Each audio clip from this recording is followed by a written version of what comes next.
से पढ़ाने की चीज को ठीक है। चलिए बढ़ते हैं आगे। हम लोग ज्योमेट्रिकल आइसोमेरिज्म पढ़ रहे थे। ज्योमेट्रिकल आइसोमेरिज्म और हम लोग ज्योमेट्रिकल आइसोमेरिज्म में लास्ट टॉपिक डिस्कस किए थे, वो बता रहे थे जीआई इन क्या पॉलीइन, जीआई पॉलीइन, पॉलीइन में जीआई आपको बताया गया था कि जो पॉलीइन होता है वो दो तरह का होता है। कितने तरह का होता है? दो तरह का। एक पॉलीइन को बोलते हैं क्या? क्यूमुलेटेड, और एक को बोलते हैं कॉन्जुगेटेड। कॉन्जुगेटेड में प्रॉब्लम नहीं है, ठीक है ना, वहां पर जीआई हो भी सकता है नहीं भी हो सकता है। जैसे मान लिया आपके सामने एक कंपाउंड ऐसा दिया, ठीक है, ठीक, यहाँ पे डबल बॉन्ड दिया गया, यहाँ पे डबल बॉन्ड दिया गया, यहाँ पे डबल बॉन्ड, ठीक, ये तो कॉन्जुगेटेड सिस्टम है कि नहीं? तो देखिए डबल बॉन्ड यहाँ भी है, डबल बॉन्ड यहाँ भी है, डबल बॉन्ड यहाँ भी, तो सारे सेंटर पे रोटेशन हिंडर्ड हो रहा है, रुक रहा है, तो डबल बॉन्ड रिस्ट्रिक्शन कॉज करता है। अब देखिए इस कार्बन के पास देखोगे तो दो क्या है? H है। इस कार्बन के पास एक H है और एक ये पूरा ग्रुप है। इस कार्बन के पास एक H है, यहां पर एक H है, इधर एक, इसके लिए पूरा ग्रुप हो जाएगा, इसके लिए ये पूरा ग्रुप हो जाएगा।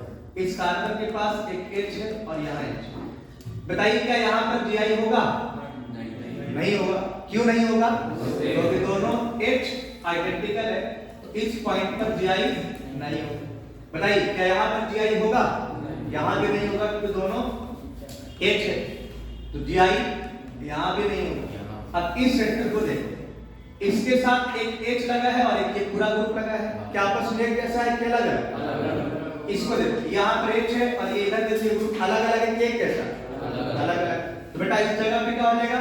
जीआई हो जाएगा। अब सुनिए, ये एक मॉलिक्यूल है जहां पे कुछ जगह में जीआई हो रहा है और कुछ जगह पे जीआई नहीं हो रहा है, तो हम ओवरऑल मॉलिक्यूल के बारे में क्या कहेंगे? जीआई हो रहा है या नहीं हो रहा है? हाँ, तो सुनिए, मान लो एक सपोज कर लो कि 100 सेंटर है जहां पे रोटेशन हिंडर्ड हो रहा है, ठीक, लेकिन ऐसा तो मतलब है नहीं कि हर जगह रोटेशन जहां हिंडर्ड हो रहा है वहां पे जीआई हो जाएगा, ये भी कोई जरूरत नहीं, क्योंकि जीआई होने के लिए 3 कंडीशन चाहिए। जीआई होने के लिए 3 कंडीशन चाहिए, ठीक है, तो 3 कंडीशन में से तीनों कंडीशन किसी कंपाउंड के लिए सेम टाइम पे अप्लाई होना चाहिए। सिर्फ डबल बॉन्ड का होना काफी नहीं है, इसके अलावा प्लेनर होना चाहिए और इंडिविजुअल सेंटर से लगा हुआ दोनों ग्रुप या एटम सेम नहीं होना चाहिए। तो बेटा अगर मान लीजिए कि 99 सेंटर पर नहीं हो रहा है ज्योमेट्रिकल आइसोमेरिज्म और एक सेंटर पर भी जीआई हो गया, तो बोलेंगे कि वो मॉलिक्यूल जीआई शो कर रहा है, ठीक है, जीआई शो कर रहा है। समझ में आई की बात? तो ये ज्योमेट्रिकल आइसोमेरिज्म कॉन्जुगेटेड सिस्टम में एक बात समझ में आई कि जीआई हो भी सकता है और जीआई नहीं भी हो सकता है। फिर हमने आपको बताया क्यूमुलिन के बारे में, तो क्यूमुलिन बोलते हैं रेगुलर डबल बॉन्ड सिस्टम। किसको बोलते हैं बेटा? Regular double bond system. अब ये रेगुलर डबल बॉन्ड सिस्टम भी दो तरह का हो सकता है कि जो डबल बॉन्ड रेगुलर आ रहा हो वो डबल बॉन्ड लगातार में इवन नंबर में हो और वो डबल बॉन्ड लगातार में ऑड नंबर में हो। बेटा अगर even number of regular double bond system है तो ऐसे क्यूमुलिन को बोलते हैं इवन क्यूमुलिन, और अगर मान लीजिए regular double bond system odd number में आ रहा है तो उसको बोलते हैं ऑड क्यूमुलिन, ठीक। हमने बताया कि देखो जो इवन क्यूमुलिन होता है वो नॉन प्लेनर होता है और ऑड क्यूमुलिन जो होता है वो प्लेनर होता है। और ज्योमेट्रिकल आइसोमेरिज्म के लिए प्लेनर होना जरूरी है या नॉन प्लेनर होना जरूरी है या दोनों होना काफी है? केवल प्लेनर, नॉन प्लेनर में जीआई नहीं होता है, प्लेनर में जीआई हो सकता है, ठीक। तो इवन क्यूमुलिन में जीआई कभी नहीं होगा, never ever possible in GI in even cumulene. अगर हम ऑड क्यूमिलीन की बात करें तो ऑड क्यूमिलीन में जीआई हो सकता है अगर बाकी एक कंडीशन और मिल गया कि इंडिविजुअल सेंटर पर जो एटम और ग्रुप लगा है वो आपस में अलग अलग हो, ठीक है, तो हो सकता है।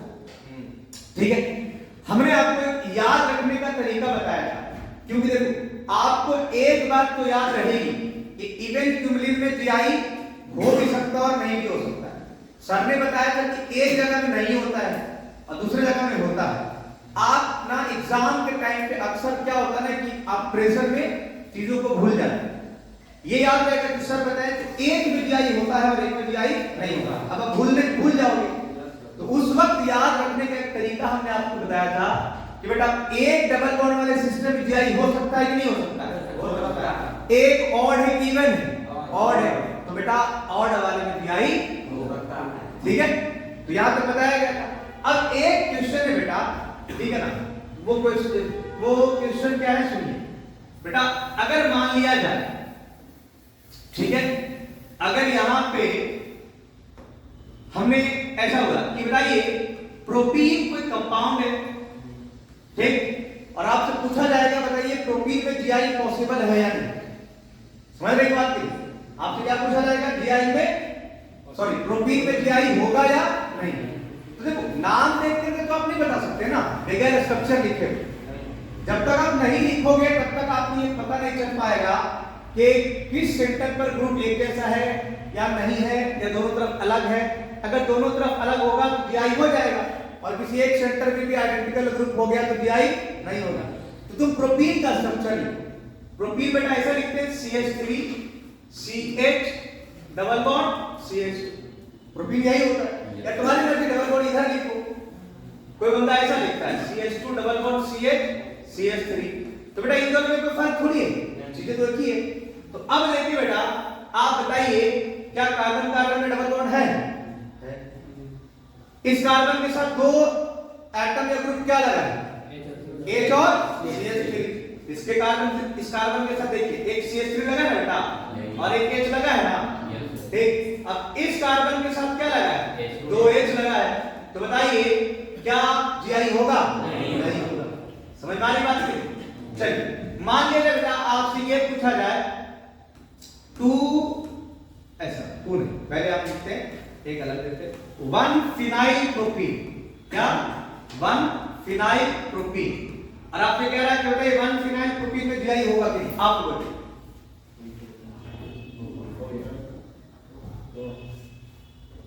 1 फिनाइल प्रोपीन में जीआई होगा कि नहीं?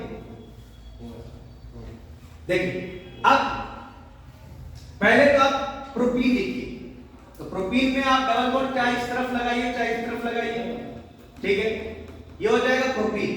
अब प्रोपीन के कितने नंबर कार्बन में फिनाइल लगाना है? पहले कार्बन में। तो नंबरिंग बेटा इधर से होगा कि नंबरिंग इधर से होगा? लेफ्ट से होगा। अब देखिए आपने लेफ्ट में नंबरिंग करा 1 2 3। अब क्या करा कि एक नंबर वाले कार्बन पर एक फिनाइल लगा है, तो क्या करिएगा इसको थोड़ा सा एक हाइड्रोजन को हटा दीजिए। तो यहाँ पर एक फिनाइल लगाना है तो एक हाइड्रोजन यहाँ से हटा करके एक यहाँ पे क्या लगा दिया गया? फिनाइल लगा दिया गया। अब देखिए बेटा इस कार्बन के साथ H और CH3 लगा है जो आपस में अलग है। इस कार्बन के साथ एक फिनाइल लगा है और एक H लगा है, ये भी आपस में अलग है। तो बेटा दोनों सेंटर से जो ग्रुप लगा हुआ है वो अलग अलग है, इसलिए जीआई हो जाएगा। समझ आई बात की? अगर मान लिया जाए आपसे पूछा गया 1 क्लोरो 1 क्लोरो, मान लिया गया 2 फिनाइल दिया गया। क्या दिया गया? 2 फिनाइल प्रोपीन। बताइए क्या जीआई होगा इसमें? दिया गया 2 फिनाइल प्रोपीन। तो सबसे पहले आप 2 फिनाइल प्रोपीन का स्ट्रक्चर लिखिए, क्योंकि स्ट्रक्चर लिखोगे तभी ये समझ में आएगा कि भाई जीआई होगा कि। तो 2 फिनाइल प्रोपीन का स्ट्रक्चर कैसे लिखेंगे? तब सबसे पहले तुम प्रोपीन लगा दो, ठीक। अब दूसरे नंबर कार्बन पे क्या लगाना है बेटा? फिनाइल। तो दूसरा नंबर कार्बन तो ये हो जाएगा बीच वाला कार्बन, तो दूसरे नंबर पे लगा दिए फिनाइल, ठीक। अब यहाँ पर 3 हाइड्रोजन, यहाँ पर 2 हाइड्रोजन।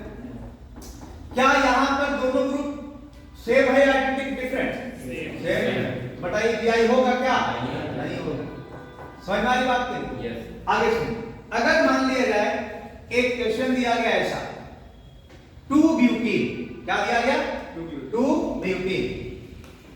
2 ब्यूटीन में आपसे कह रहा है कि बताइए इसमें जीआई होगा कि नहीं, आप बताइए।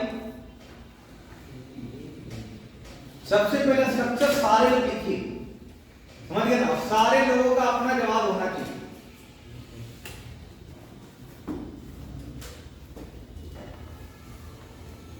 देखिए स्ट्रक्चर से ये नाम से स्ट्रक्चर कैसे लिखते हैं? सबसे पहले क्या लिखेंगे? Word group. ब्यूट मतलब 4 कार्बन, तो 4 कार्बन से लिख दिए पहले C। अब 2 नंबर पे क्या लगाना है? डबल बॉन्ड, और बाकी जगह में क्या होगा? Single bond. हाइड्रोजन पर लगा दीजिए जितने इसको चाहिए।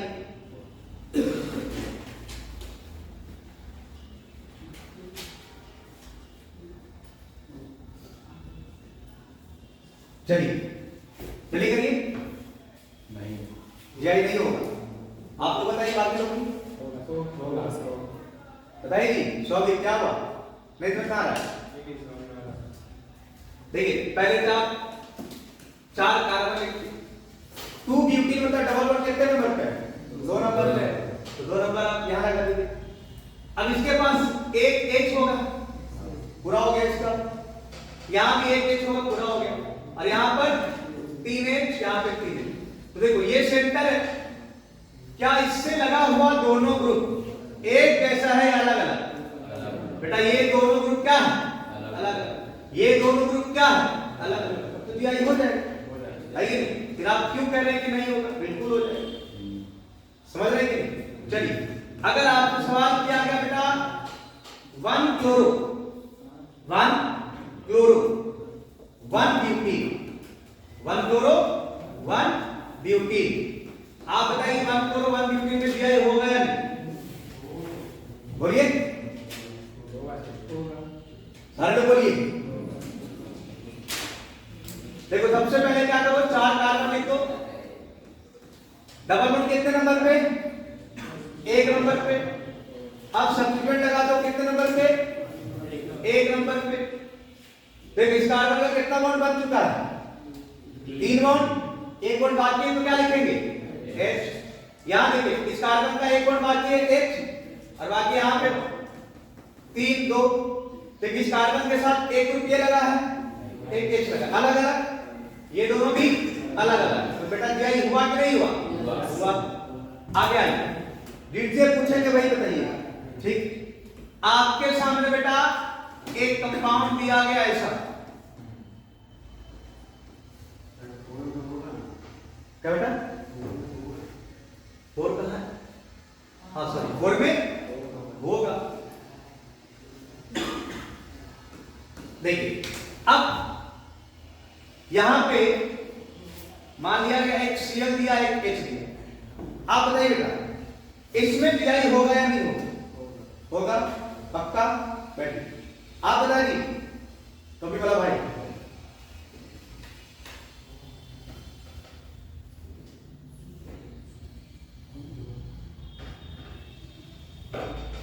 आप बताइए बगल वाले, क्यों? हाँ गुड, बैठिए। सबसे पहले देखिए बेटा, अगर आपको क्यूमेलिन दिखे ना तो सबसे पहले इवन और ऑड आइडेंटिफाई करो। हम जानबूझ के पता है इसको ऐसा लिखते हैं कि क्योंकि आपका फोकस इसी पे है, और आप यही गलती कर दी। हम ये लिखे ही थे आपसे गलत करवाने के लिए, और आप गलत कर दिए। तो बेटा देखो जब भी क्यूमेलिन आए ना तो सबसे पहले ये देखो कि इवन है कि ऑड, क्योंकि हो सकता है तो कहां हो सकता है? ऑड में। इवन में तो हो ही नहीं सकता है। तो बेटा ये क्या है? इवन क्यूमेलिन, और इवन क्यूमेलिन में जीआई नहीं। जल्दी लिखिए, वीडियो रोक दे क्या है? ये वाला ना। देखो जी अब आगे बढ़ते हैं हम लोग। देखिए अब क्यूमेलिन के आगे हम लोग बात कर रहे हैं, इसके आगे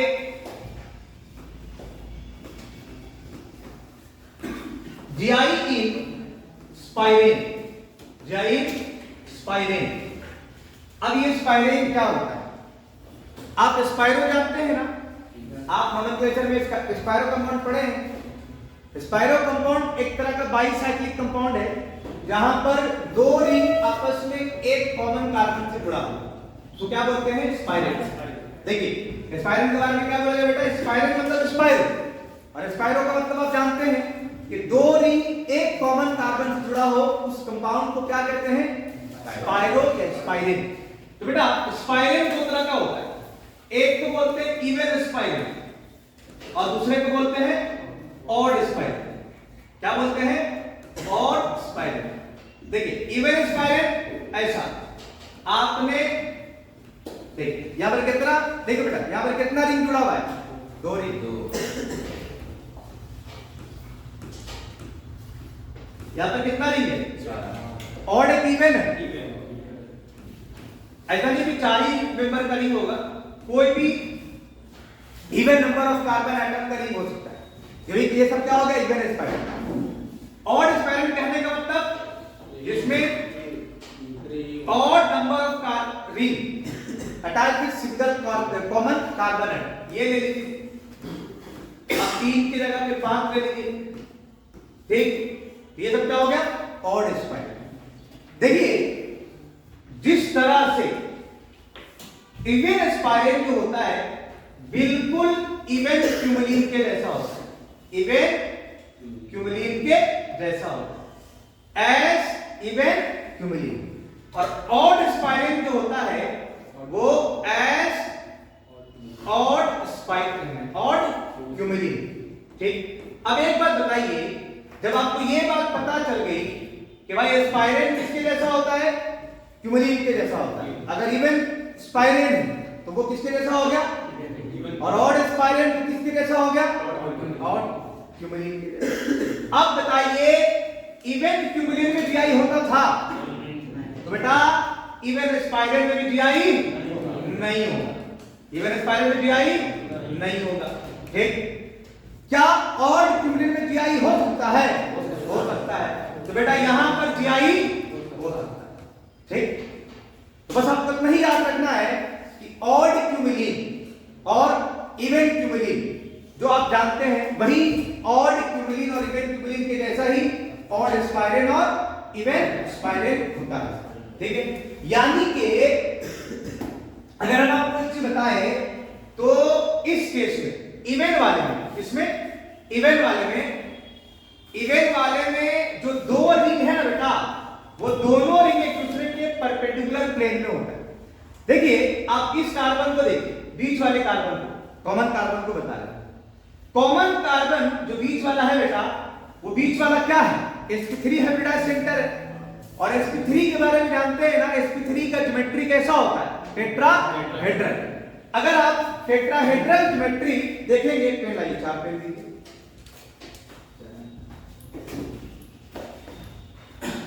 देखिए टेट्राहेड्रल ज्योमेट्री जो होता है वो किस तरह से दिखाया जाता है? जैसे मान लिया जाए आपके सामने ये मान लो सेंटर है, मुट्ठी हमारी क्या है? सेंटर है।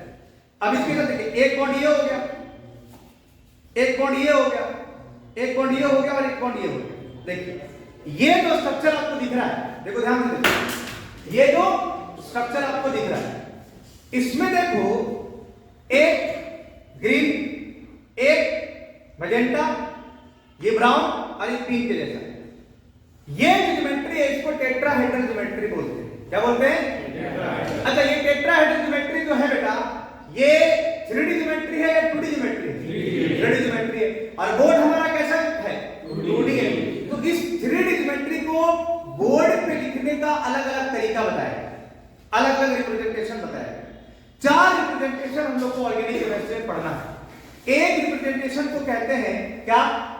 पहला रिप्रेजेंटेशन वेग डैश रिप्रेजेंटेशन। क्या बोलते हैं?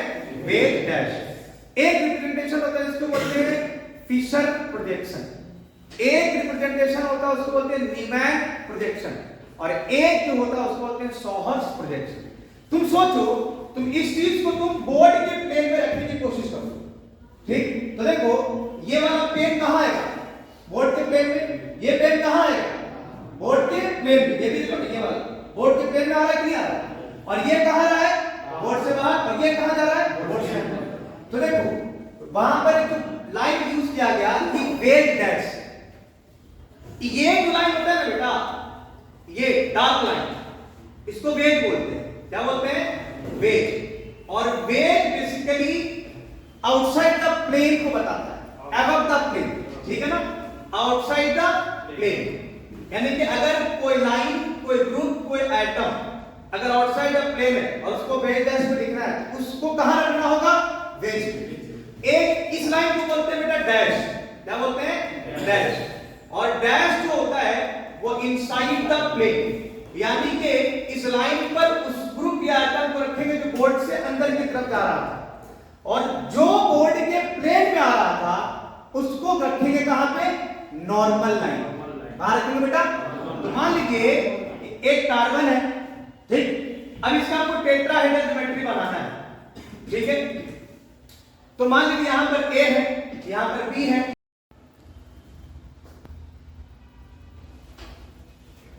देखिए तो ये क्या हो जाएगा? Veg dash representation. अब देखिए इसको हमको लिखना है, इधर देखिए, इसको कहां लिख दिखाना है? वेज डैश, ठीक।